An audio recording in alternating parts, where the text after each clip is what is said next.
That familiar voice in the prison yard made Marcus's blood run cold.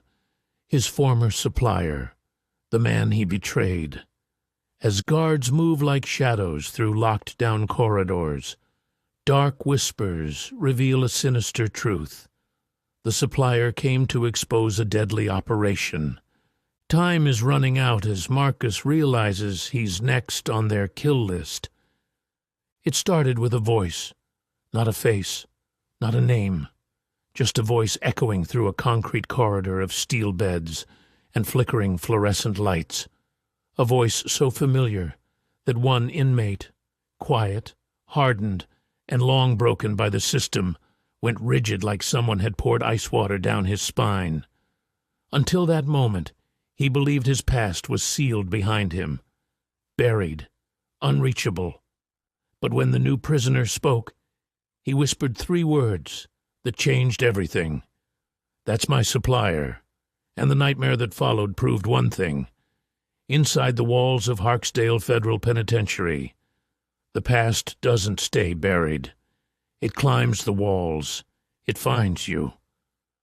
Harksdale sits on the edge of a dying Midwestern town, surrounded by fields of brown, motionless grass, like even the wind knows not to get close. They say the place is impossible to escape. Thick perimeter fences wrapped in razor wire, motion sensors, floodlights that turn night into a permanent hallucination of noon. But those who live inside it know the truth. The walls aren't built to keep danger out. They're built to trap secrets in. One of those secrets belonged to Marcus Hale, a 32-year-old inmate doing 7 years on a federal drug charge. He wasn't a kingpin. He wasn't a gang leader. He was a middleman who made a stupid decision on a desperate night and paid for it with cold metal cuffs and a mother who couldn't look him in the eye. On visiting days, Marcus had spent 3 years trying to keep his head down. No fights, no contraband, no problems. He worked in the laundry, ate alone, slept lightly, survived quietly. He thought he had life there figured out, a rhythm that kept him alive. That rhythm broke the second the guards walked a new inmate into the block. Everyone stopped pretending not to stare. New arrivals were entertainment in a world where days repeat endlessly. Who they were, what they did, what they owed, who'd want them dead. But for Marcus, this new arrival wasn't entertainment. It was the return of a ghost. He heard the man before he saw him, low, gravelly, and calm in a way that didn't fit prison intake nerves. Something in that voice hit Marcus like a collapse in the chest. He turned slowly. When the new guy lifted his head, Marcus felt the room tilt. He knew him. Not from this life, but the one he destroyed. His name was Rylan Moore, the supplier Marcus used to run pickups for, the man who put products in Marcus's hands, and the man Marcus unknowingly helped bring down without ever speaking his name. Because 3 years earlier, when federal agents cornered Marcus, they promised him a shorter sentence if he gave up the pipeline. Marcus refused to talk, said nothing. But the feds didn't need him. They already had enough to dismantle the operation. Marcus thought Rylan vanished into the wind. Maybe another state, maybe another country, maybe dead. But no, he was here, in Harksdale, 40 feet away.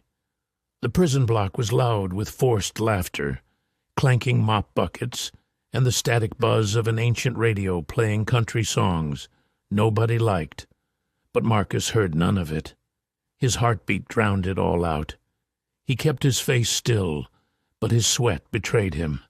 He had no idea why Rylan was here. No idea what the feds had finally nailed him for. No idea if Rylan even knew Marcus used to work for him. But in drug networks, especially the kind Rylan ran, nobody forgets a middleman. Nobody forgets mistakes. Nobody forgets betrayal, even imagined betrayal. In prison, Rumors mutate into weapons, and if Rylan believed Marcus cooperated, even a little, Marcus wouldn't survive the month. So he stayed quiet, head down, hoping Rylan didn't recognize him. But hope is a fragile thing in prison. Days went by. Rylan settled in fast. Too fast. He wasn't nervous, wasn't uncertain. He walked with certainty, like a man who'd already mapped the entire block. He spoke to no one except a few guards, who seemed to treat him with unusual familiarity. Odd familiarity. Marcus watched closely. Something didn't add up. Rylan wasn't acting like a man serving time. He was acting like a man who didn't think the rules applied to him. Then came the incident in the yard. A fight broke out. 2 inmates. Marcus didn't know well, but Rylan was there when it happened. Close. Observing. And when the guards swarmed in, Rylan wasn't tackled like the rest. He was escorted, protected. Marcus felt dread blooming in his ribs. Harksdale was already a pressure cooker, always seconds away from exploding. But now there was something worse, something intentional, something organized. And then the pattern emerged. Every time violence broke out, Rylan was nearby, watching, measuring. And the guards, certain guards, were always too quick, too coordinated.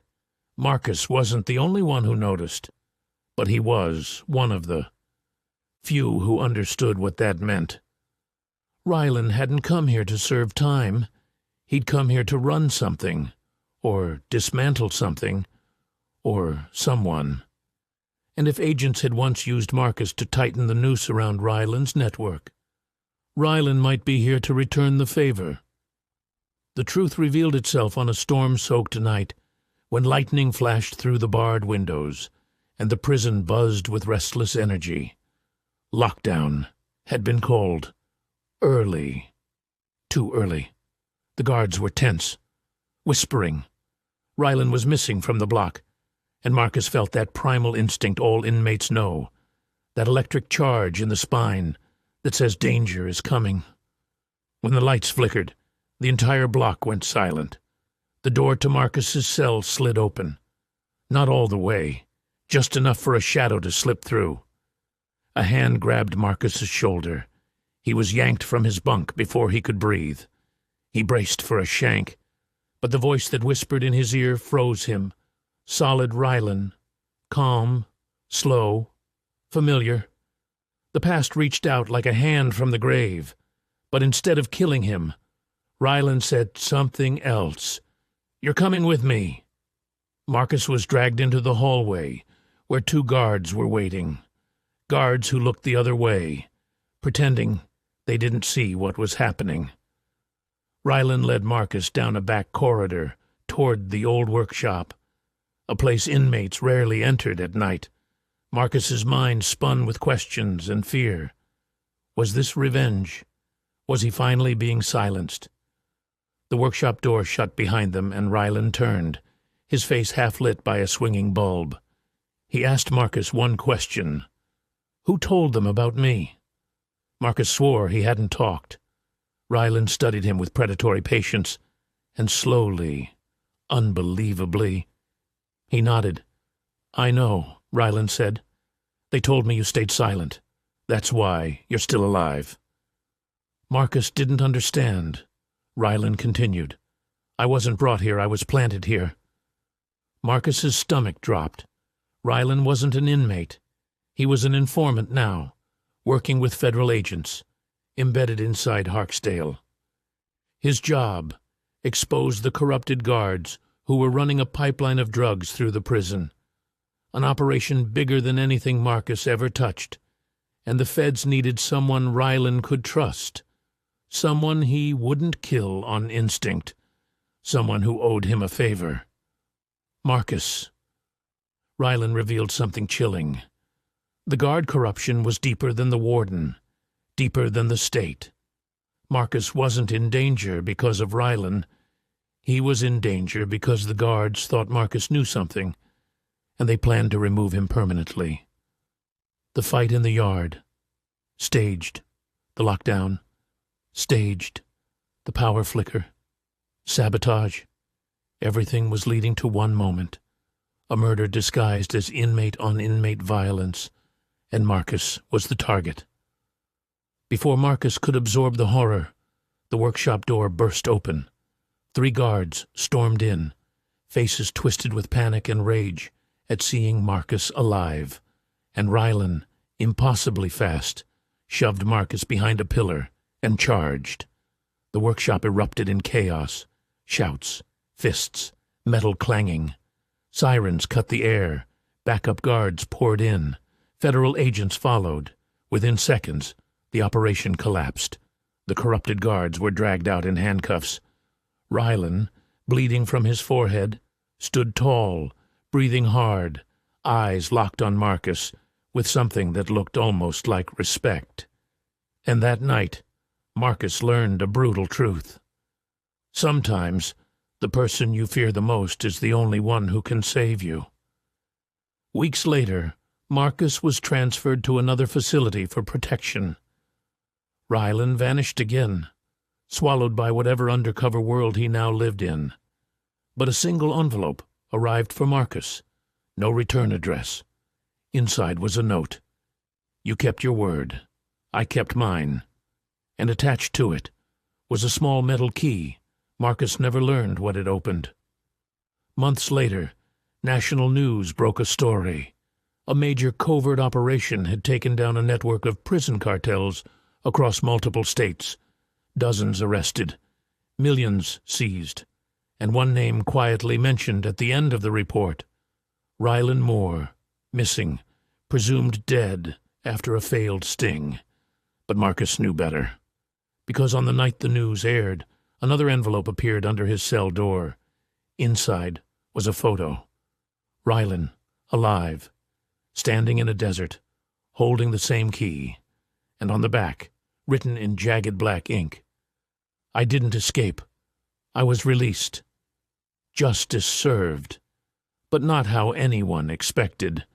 Sometimes the people who break you are the same ones who protect you. Sometimes survival depends on listening to the voices you hoped you'd never hear again. And sometimes the past doesn't come to haunt you. Sometimes it comes to warn you."